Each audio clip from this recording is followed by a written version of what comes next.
I sat down to watch Chainsaw Man with simple motivations in mind. I wanted to see cool, gory action and attractive women wearing suits. Little did I know, this put me in the exact same shoes as the protagonist we all know and love. Denji is a self-proclaimed simple person, being strung along death's doorstep his whole life due to no fault of his own. His desires don't extend very far beyond ensuring his survival and fulfilling his carnal needs. It's low-key like he simply doesn't have the luxury of pretending he's more complicated than he really is, and he represents a mindset so broad and fundamental that I think literally everybody can relate to it. Like everybody, he dreams of a little bit more, but at the end of the day, he'll do anything to get bread, and bread. He has no pride and no real genuine guidance, which makes him the perfect malleable pawn for those who seek greater ambitions for themselves. Denji spends nearly his entire life being treated like a dog by these people, spat on, scammed, proverbially pooped on without apology. And the one true joy in his life is his dog.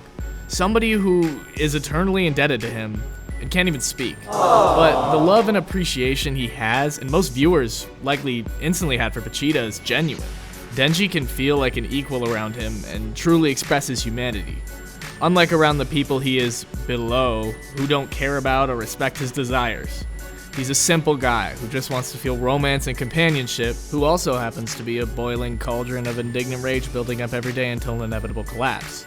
He has the spirit of a dog inside of him. He's got that dog in him. But who doesn't love dogs? The idea of serving somebody and being anchored by a purpose is definitely an interesting one. It allows you to leave all higher problems to somebody else and just let it be.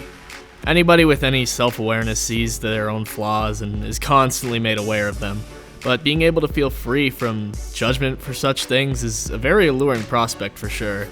To me, it's funny that Denji likes Makima, because it's like he has this burning drive to hook up with a girl, but is absolutely out of his depth if he thinks he's going to be in a human relationship that's supposed to be on equal footing, so he just takes a lot of comfort in being controlled. He doesn't know the feeling of being cared for, held, protected, validated, basically anything, so he places all his eggs in one basket thinking, this is the girl who's going to fix my life.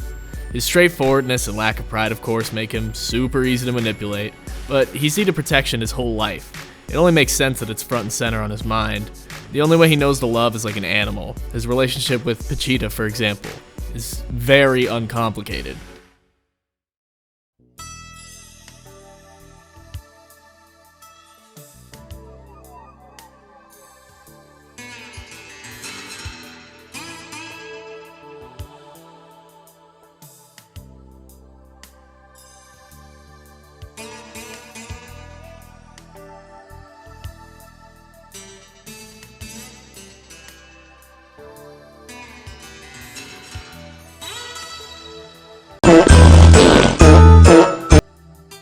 Most decisions Denji makes go back to sex drive.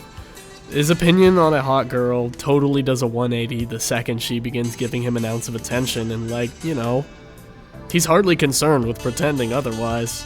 He just does so many things that I find relatable, or at least common in the real world, that I feel like nobody ever talks about. Like, to think when he takes a bath at Aki's for the first time.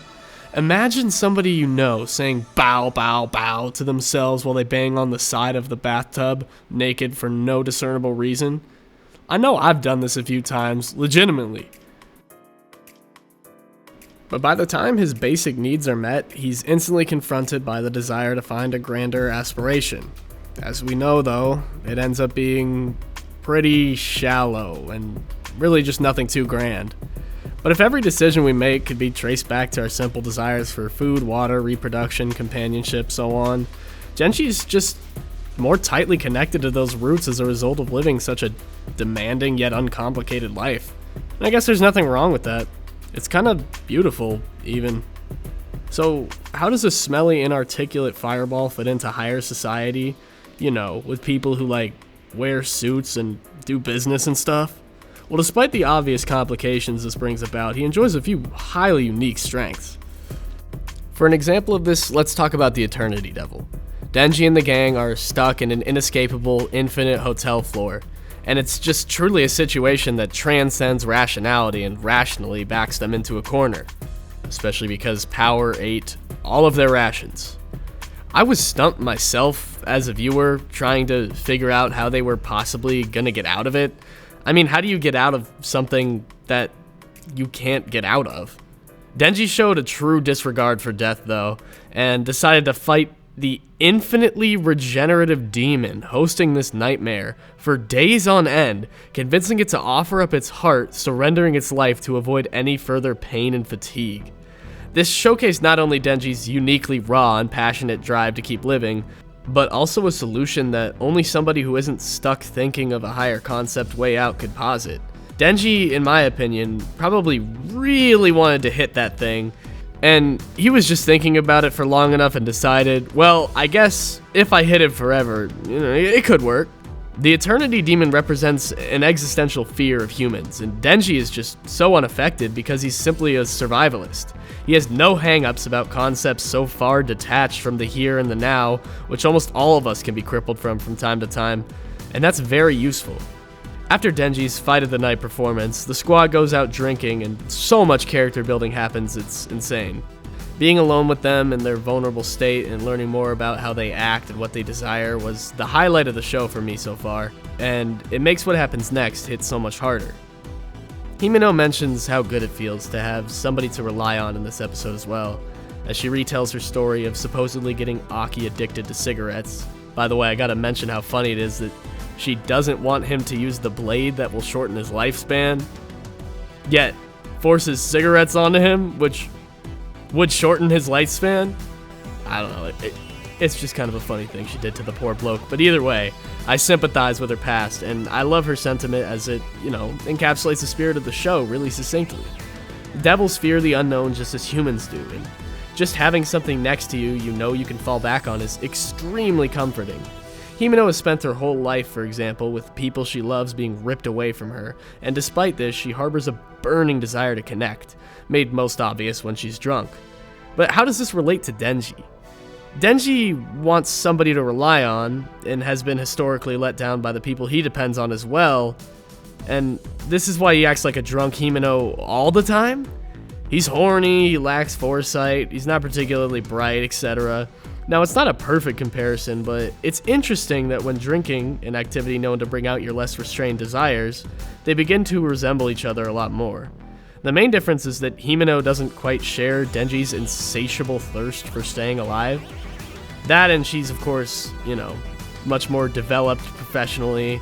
She has a much more developed persona and is more easily articulated in her worldviews, but I think the real difference, though, is displayed in that flashback scene I mentioned earlier, when Himeno realizes that Aki is a minor, and so she retracts her offer of a cigarette, while Denji encourages Aki to engage in pointless, somewhat cruel behavior at the end of the series.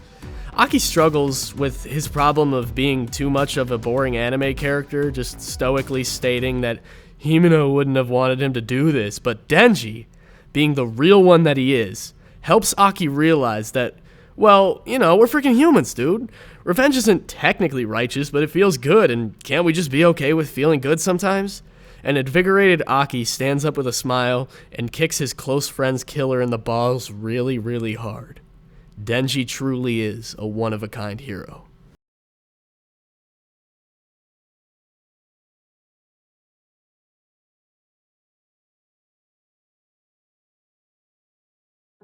A massive thanks to my patrons who have been supporting me: Some Goon, Hermit's Nook, Trey, Godfather, Miranda, and Craig Donvach.